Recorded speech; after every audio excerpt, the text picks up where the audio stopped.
The House just passed a bill that could ban TikTok. Yeah, the bill passed overwhelmingly above that 2/3 threshold. The final vote total, Anna, was 352, to 65. The bill needed 2/3 of the House to pass, and it got that easily. The yeas are 352, the nays are 65. Now it goes to the Senate, where it will likely face a tougher road. If signed into law, it would give Chinese parent company Byte Dance just 6 months to divest TikTok or face the possibility of a ban on the app. The legislation prompted by national security concerns, including fears the Chinese government could access Americans' personal data and feed them content that would influence their views. Our intention is for TikTok to continue to operate, but not under the control of the Chinese Communist Party. 50 Democrats and 15 Republicans voted no. It's an overly broad bill that I don't think will withstand First Amendment scrutiny. It's opening Pandora's box, and I'm opposed to this. This bill therefore forces TikTok to break up with the Chinese Communist Party. Lawmakers of both parties voicing concerns about the Chinese government's access to the data of TikTok's 170 million American users. TikTok denies that the Chinese government controls the app or accesses U.S. user data. Even though the U.S. has not found evidence on how TikTok endangers its national security, it has never stopped going after TikTok. Such practice of resorting to acts of bullying, when one could not succeed in fair competition, disrupts the normal operation of the market. It undermines the confidence of international investors and sabotages the global economic and trade order. This will eventually backfire on the U.S. itself. The FBI and top intelligence officials sounding the alarm, warning the Chinese government could use TikTok to access Americans' personal information. The problem is their ability to manipulate you. They already manipulate your algorithm based on what you like. And that can be innocent. All social media companies do that to try and tailor your feed. But it's a problem when the person in charge, or the entity in charge of manipulating, can be an adversary like the Chinese Communist Party. TikTok denies those allegations, but lawmakers now warning TikTok could interfere in the election. The risk in terms of propaganda, the risk to influence our election, are just too severe. In China, Facebook, Instagram, and YouTube are banned completely.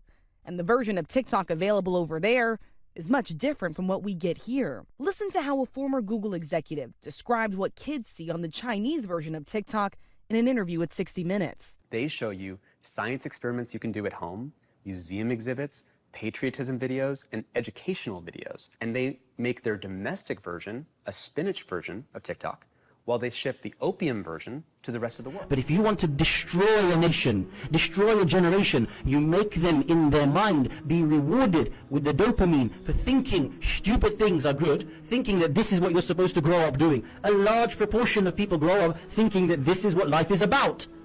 But in China, they don't let their children think that.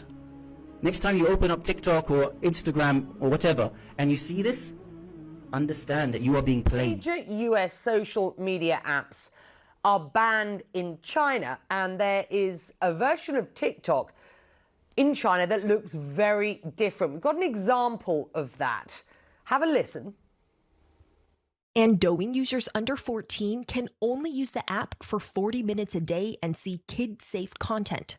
Plus, Douyin automatically puts on this heavy beauty filter when I open up this camera function. Americans need to ask themselves whether they want to give the Chinese government the ability to control access to their data. Local cybersecurity expert Alex Hammerstone with Trusted Sec says it is concerning how much data is out there. Having geolocation data on people, so if you have young people with that may be in the military or things like that, but also really the amount of influence that it has kind of through its algorithms to really drive opinion and drive what we're talking about as a nation. If you use this Chinese app of TikTok, again, made by Byte Dance, it is censored in the sense if I were to type in Tiananmen Square 1989, referring to the political violence there from many decades ago, I mean, a sore point in Chinese history, that would not show up in the search engine.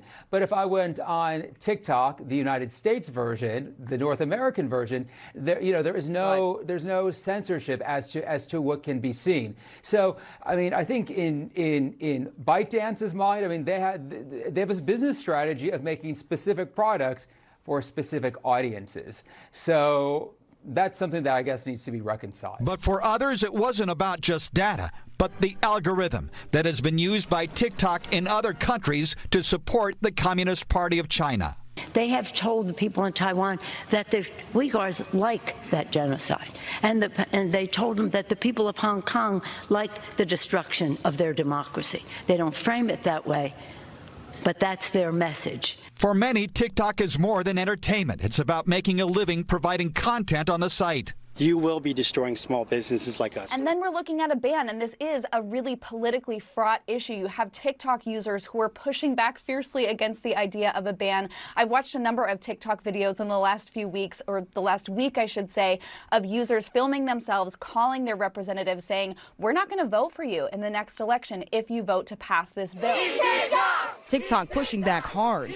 A fierce lobbying effort on Capitol Hill. Online, users enraged. I'm like literally shaking thinking about the possibility of this. Have there been talks about this before? Sure. This time, it's serious.